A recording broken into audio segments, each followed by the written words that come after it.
নমস্কার প্রিয় দর্শক বন্ধুরা, আজ আমরা এমন এক মহাগ্রন্থের কথা বলতে চলেছি যা কেবল একটি ধর্মগ্রন্থ নয়, এটি একটি জীবন দর্শন, একটি মানবিক পথ নির্দেশিকা, একটি আত্মার আলো। এই মহাগ্রন্থটি হল শ্রীমদ্ ভগবদ্ গীতা। যে গীতা জন্ম নিয়েছিল যুদ্ধক্ষেত্রে, কিন্তু যার বাণী আজও যুদ্ধ থামায় মানুষের অন্তরে। যে গীতা রাজাকে শিখিয়েছে কর্তব্য, দরিদ্রকে দিয়েছে আশা, ভগ্ন হৃদয়কে দিয়েছে নতুন শক্তি। মহাভারতের কুরুক্ষেত্র প্রান্তরে শ্রীকৃষ্ণ এবং অর্জুনের মধ্যে এই অমর সংলাপ আজও আমাদের জীবনের প্রতিটি প্রশ্নের উত্তর দেয়। আমি কে? আমার কর্তব্য কি? দুঃখ কেন আসে? সুখী বা কোথায়? আজকের এই ভিডিওতে আমরা সহজ সুন্দর বাংলা ভাষায় জানব ভগবদ্গীতার 18টি অধ্যায়ের মূল শিক্ষা, জীবনের সঙ্গে গীতার গভীর সম্পর্ক, কেন গীতা আজও আধুনিক মানুষের পথপ্রদর্শক। চলুন শুরু করি এই মহাযাত্রা। অর্জুন তার আত্মীয় স্বজন, গুরুজন, বন্ধুদের বিপক্ষে অস্ত্র তুলতে গিয়ে কেঁপে ওঠে। তার হাত থেকে ধনুক পড়ে যায়, চোখ ভরে যায় জলে। সে বলে, এই যুদ্ধ আমি চাই না, রাজ্য চাই না, সুখও চাই না। গীতা আমাদের শেখায় মানুষ জীবনে কখনো না কখনো মানসিক দুর্বলতায় পড়ে। সিদ্ধান্তের মুখে এসে আমরা ভয় পাই, দায়িত্ব পালনে মানসিক দ্বন্দ্ব হয়। গীতা বলে, দুঃখ মানেই শেষ নয়, দুঃখই নতুন পথের শুরু। ভগবান শ্রীকৃষ্ণ বলেন, এই শরীর নশ্বর, কিন্তু আত্মা অমর। আগুন আত্মাকে পোড়াতে পারে না, জল ভেজাতে পারে না, বাতাস শুকাতে পারে না। গীতা আমাদের শেখায়, তুমি শরীর নও, তুমি অমর আত্মা। মৃত্যু শুধু দেহের, আত্মার নয়। সুখ দুঃখ আসবে যাবে, কিন্তু আত্মা অপরিবর্তিত। কাউকে হারালে ভেঙে পড়ো না, নিজের ভেতরের শক্তিকে চেনো। মৃত্যুকে ভয় না পেয়ে জীবনকে সঠিকভাবে বাঁচো। ভগবান শ্রীকৃষ্ণ বলেন, কর্ম করতেই হবে। নিষ্কর্ম থাকা কারোর পক্ষে সম্ভব নয়, কিন্তু কর্ম করতে হবে ফলের আশা ছেড়ে দিয়ে। গীতা আমাদের শেখায়, কাজ করো, কিন্তু ফলের মোহে আটকে থেকো না। নিজের কর্তব্য পালনে ভয় পেও না। স্বার্থহীন কর্মই প্রকৃত পূজা। আজ তুমি কাজ করো শুধু টাকা, নাম, খ্যাতির জন্য, কিন্তু গীতা বলে, কাজ করো মানুষের কল্যাণের জন্য। ভগবান বলেন, যখন পৃথিবীতে ধর্মের অবক্ষয় হয়, অধর্ম বাড়তে থাকে, তখনই তিনি অবতার গ্রহণ করেন। গীতা আমাদের শেখায়, জ্ঞান মানুষকে অজ্ঞতার অন্ধকার থেকে মুক্ত করে। জ্ঞানই পাপ পোড়ায়। ভক্তি, জ্ঞান এবং কর্ম একসাথেই মুক্তির পথ। আজ আমরা তথ্য জানি, কিন্তু সত্য জানি না। গীতা বলে, শুধু বইয়ের জ্ঞান নয়, আত্মজ্ঞান অর্জন করো। শ্রীকৃষ্ণ বলেন, শুধু সংসার ত্যাগ করলেই মুক্তি নয়, সংসারে থেকেও নিরাসক্ত হতে পারলেই মুক্তি। গীতা আমাদের শেখায়, ভোগের মধ্যে থেকেও আসক্ত হও না। ভালোবাসো, কিন্তু আঁকড়ে ধরো না। কাজ করো, কিন্তু অহংকার রেখো না। আজ আমরা সম্পদে আসক্ত, সম্পর্কে ভীত, ভবিষ্যতে আতঙ্কিত, কিন্তু গীতা বলে, আসক্তি ছাড়ো, শান্তি ফিরে পাবে। শ্রীকৃষ্ণ অর্জুনকে শেখান ধ্যানের প্রকৃত অর্থ। অর্জুন বলেন, হে কৃষ্ণ, মন বড়ই চঞ্চল, একে বশ করা অত্যন্ত কঠিন। শ্রীকৃষ্ণ উত্তর দেন, হ্যাঁ অর্জুন, মন সত্যিই চঞ্চল, কিন্তু অভ্যাস এবং বৈরাগ্যের মাধ্যমে মনকে নিয়ন্ত্রণ করা যায়। যোগ মানে শুধু শরীর বাঁকানো নয়, যোগ মানে নিজের মনকে শুদ্ধ করা। একাগ্রতা, সংযম এবং নিরাসক্তি প্রকৃত যোগ। একাকী শান্ত স্থানে বসে ঈশ্বরকে স্মরণ করাই ধ্যান। গীতা আমাদের শেখায়, আজ আমাদের মন মোবাইল, টাকা, দুশ্চিন্তা, লোভে ভরা। গীতা বলে, প্রতিদিন কিছু সময় নিজের ভেতরে ফেরো, নীরবতা শেখো। মনই তোমার বন্ধু, আবার মনই তোমার শত্রু। যে মনকে জয় করতে পারে, সে পুরো পৃথিবীকেই জয় করতে পারে। ভগবান বলেন, এই সম্পূর্ণ সৃষ্টি আমার থেকেই এসেছে। জল, আগুন, বায়ু, মাটি, আকাশ সবই আমার শক্তি, কিন্তু মানুষ আমাকে চিনতে পারে না, কারণ মানুষ মায়ার আবরণে ঢাকা। গীতা আমাদের শেখায়, ঈশ্বর সর্বত্র বিরাজমান। আমরা প্রকৃতির অংশ, আর প্রকৃতি ঈশ্বরের অংশ। খুব কম মানুষই সত্যিকারের অর্থে ঈশ্বরকে জানতে চায়। ভক্তি ঈশ্বরকে জানার শ্রেষ্ঠ পথ। অনেকে বলে, আমরা ঈশ্বরে বিশ্বাস করি না, কিন্তু গীতা বলে, তুমি যাকে অস্বীকার করছো সেই শক্তিতেই তুমি শ্বাস নিচ্ছ। ঈশ্বরকে দূরে খুঁজো না, তিনি তোমার ভেতরেই রয়েছেন। অর্জুন শ্রীকৃষ্ণকে প্রশ্ন করেন, মৃত্যুকালে মানুষ কি স্মরণ করলে মুক্তি পায়? শ্রীকৃষ্ণ বলেন, মৃত্যুর সময় যে আমাকে স্মরণ করে সে আমার কাছেই আসে। মৃত্যুকালীন চিন্তাই পরবর্তী জীবনের গতি নির্ধারণ করে। সারা জীবন যা ভাবো মৃত্যুর সময় তাই মনে পড়ে। তাই এখন থেকেই ঈশ্বর চিন্তায় অভ্যস্ত হও। গীতা শেখায়, আজ আমরা সারাক্ষণ ভাবি টাকা, মোবাইল, সংসার, ঝগড়া, হিংসা। তাই মৃত্যুর সময়েও এসবই মনে পড়বে। গীতা বলে, এখন থেকেই ঈশ্বরকে স্মরণ করো, নাম জপ করো, সত্যের পথে চলো, তাহলেই মৃত্যুও হবে শান্ত এবং ভয়হীন।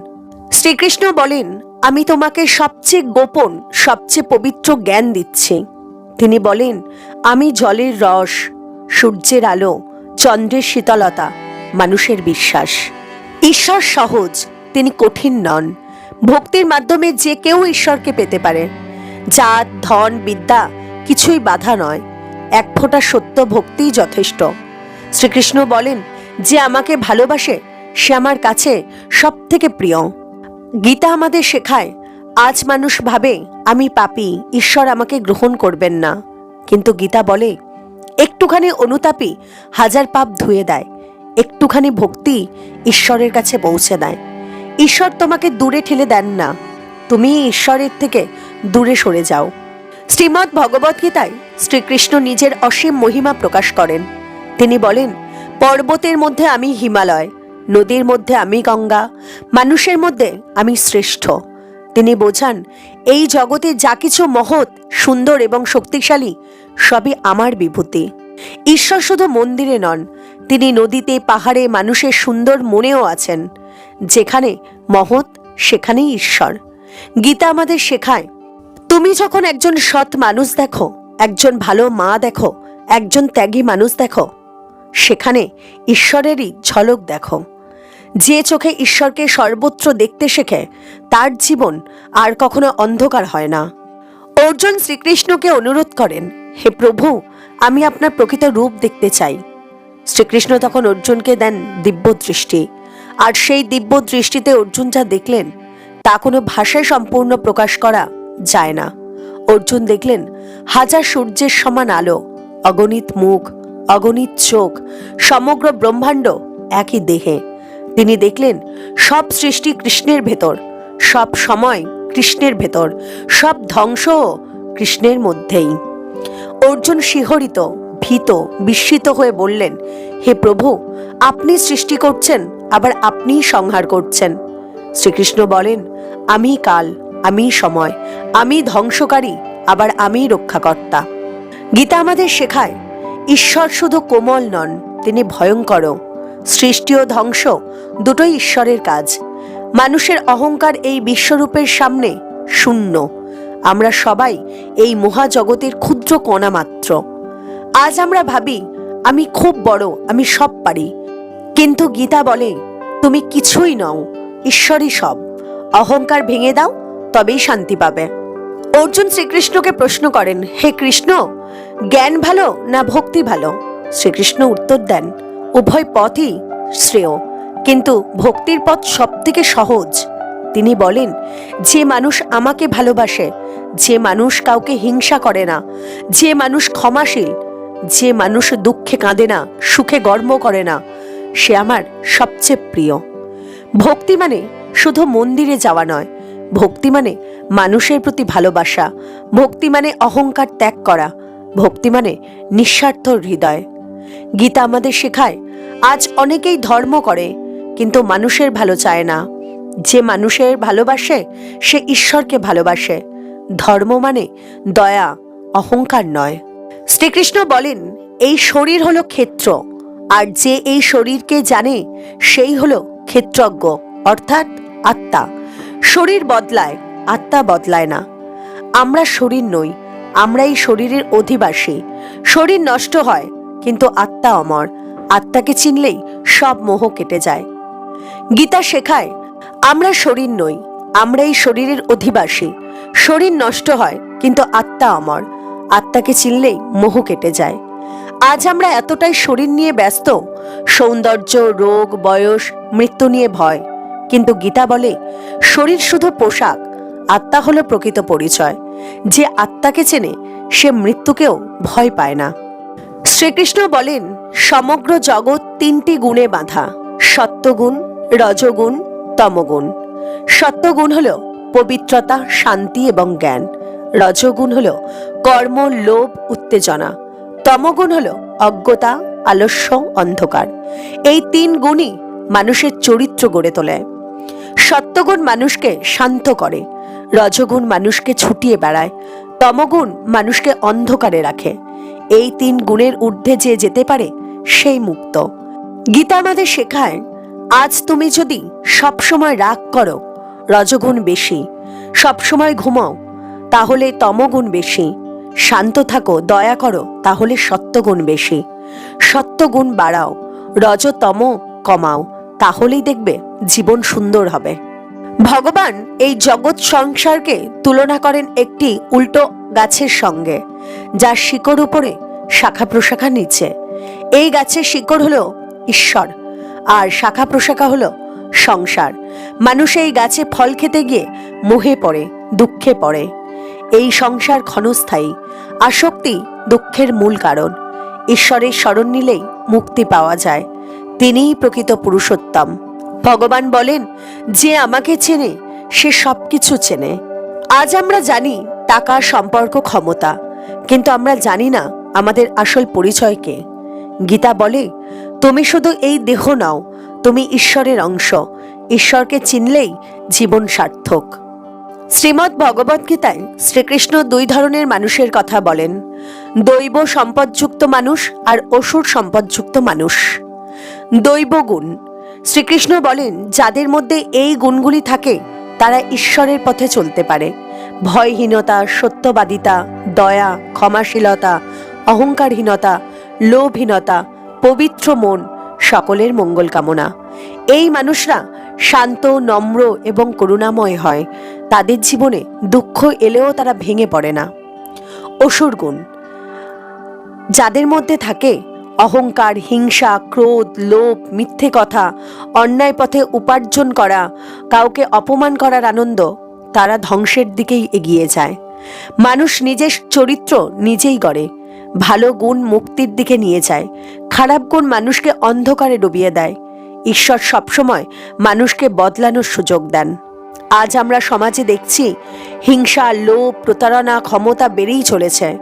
গীতা আমাদের সাবধান করে দিয়ে বলে তুমি কোন পথে হাঁটছ, দৈব না অসুর, সেটা আজই ঠিক করো। শ্রীকৃষ্ণ বলেন মানুষের বিশ্বাসও তিন রকমের। সাত্ত্বিক শ্রদ্ধা মানে পবিত্র বিশ্বাস, রাজসিক শ্রদ্ধা মানে লোভ মিশ্রিত বিশ্বাস, তামসিক শ্রদ্ধা অন্ধ ও ক্ষতিকর বিশ্বাস। সাত্ত্বিক শ্রদ্ধা, যে মানুষ ঈশ্বরকে ভালোবাসে, সকলের মঙ্গল চায়, নিষ্কাম কর্ম করে, তার বিশ্বাস সাত্ত্বিক। রাজসিক শ্রদ্ধা, যে মানুষ ঈশ্বরকে ডাকে শুধু সম্পদ, পদ, খ্যাতির জন্য, তার বিশ্বাস রাজসিক। আর তামসিক শ্রদ্ধা, যে মানুষ অন্ধভাবে ভুল কাজে ঝাঁপিয়ে পড়ে, অন্যায় পথে পূজা করে, নিজের ক্ষতি নিজেই ডেকে আনে, তার বিশ্বাস তামসিক। বিশ্বাস মানুষকে গড়ে, যেমন বিশ্বাস তেমন মানুষ। অন্ধবিশ্বাস সর্বনাশ ডেকে আনে, পবিত্র বিশ্বাসই মুক্তির পথ। আজ সমাজে অনেকেই ধর্মের নামে হিংসা, প্রতারণা, অন্ধকার কাজ করে, কিন্তু গীতা বলে ঈশ্বর কখনো অন্ধবিশ্বাস চান না। ঈশ্বর চান শুদ্ধ হৃদয় এবং সুস্থ চিন্তা। ভগবান শ্রীকৃষ্ণ বলেন ত্যাগ মানে সংসার ছেড়ে জঙ্গলে যাওয়া নয়, ত্যাগ মানে ফলের আসক্তি ত্যাগ করা। যে কাজ তুমি করছো নিজের কর্তব্য ভেবে ঈশ্বরকে স্মরণ করে ফল ছেড়ে দিয়ে, সেটাই প্রকৃত কর্ম। শ্রীকৃষ্ণ বলেন সব ধর্ম ত্যাগ করে শুধু আমার স্মরণে এসো, আমি তোমাকে সমস্ত পাপ থেকে মুক্ত করব, ভয় করো না। এটাই ভগবদ্গীতার সবচেয়ে বড় বাণী। নিজের কর্তব্যই তোমার আসল ধর্ম। অহংকার ত্যাগ করো, ঈশ্বরে সমর্পিত হও, তাহলেই মুক্তি নিশ্চিত। সব শুনে অর্জুন বলেন হে কৃষ্ণ, আমার সমস্ত সংশয় দূর হয়েছে, আমি আপনার আদেশ পালন করব। এখানেই শেষ হয় গীতার মহাযুদ্ধ। কিন্তু শুরু হয় মানুষের জীবনের নতুন পথ চলা। প্রিয় দর্শক বন্ধুরা, আজ আমরা শ্রীমদ্ ভগবদ্গীতার 18টি অধ্যায়ের মূল বাণী সহজ ভাষায় বুঝলাম। গীতা আমাদের শিখিয়েছে দুঃখ এলেই জীবন শেষ নয়, কর্ম করতেই হবে কিন্তু আসক্তি ছাড়া। আত্মা অমর, ভক্তিই সবচেয়ে সহজ পথ। অহংকারী মানুষের সবচেয়ে বড় শত্রু। ঈশ্বর সর্বত্র বিরাজমান। শেষে শুধুই সত্য, শুদ্ধতা এবং সমর্পণ। গীতা যুদ্ধের ময়দানে জন্ম নিলেও তার শিক্ষা এসেছে মানুষের অশান্ত হৃদয়ের জন্য। আজকের যুগে যখন মানুষ অবসাদে ভোগে, হতাশায় ডুবে যায়, সম্পর্ক ভেঙে যায়, বিশ্বাস নষ্ট হয়, ঠিক তখনই শ্রীমদ্ ভগবদ্গীতা হয়ে ওঠে এক অমোঘ ওষুধ। গীতা বলে, তুমি একা নও, ঈশ্বর তোমার সঙ্গে আছেন। তোমার প্রতিটি দুঃখ তাঁর জানা, শুধু তাকে বিশ্বাস করো। এই পৃথিবীতে সব কিছু একদিন শেষ হয়ে যাবে, সম্পদ, ক্ষমতা, শরীর, নাম, যশ, কিন্তু গীতার বাণী কখনো শেষ হবে না। যদি আজকের এই শ্রীমদ্ ভগবদ্গীতার সম্পূর্ণ ব্যাখ্যা আপনাদের হৃদয় ছুঁয়ে যায়, জীবনের পথে একটু আলো জ্বালাতে পারে, তাহলে ভিডিওটি অবশ্যই একটু লাইক করবেন। আপনার মূল্যবান অনুভূতি কমেন্ট করে জানাতে ভুলবেন না। আরও এই রকম সুন্দর ধর্মীয়, আধ্যাত্মিক এবং জীবনবোধের ভিডিও পেতে আমাদের চ্যানেলটি এখনই সাবস্ক্রাইব করে পাশে থাকা বেল আইকনটি প্রেস করে রাখুন। আপনার একটি লাইক, একটি কমেন্ট, একটি সাবস্ক্রাইব আমাদের এই মহৎ কাজকে আরও দূর পর্যন্ত পৌঁছে দিতে সাহায্য করবে। আমাদের লক্ষ্য একটাই, শ্রীমদ্ ভগবদ্গীতার বাণী ঘরে ঘরে পৌঁছে দেওয়া। জয় শ্রীকৃষ্ণ। হরে কৃষ্ণ হরে কৃষ্ণ, কৃষ্ণ কৃষ্ণ হরে হরে, হরে রাম রাম রাম হরে হরে। আপনার জীবন হোক শান্তিতে ভরা, ভক্তিতে ভরা, গীতার আলোর মতো উজ্জ্বল। নমস্কার।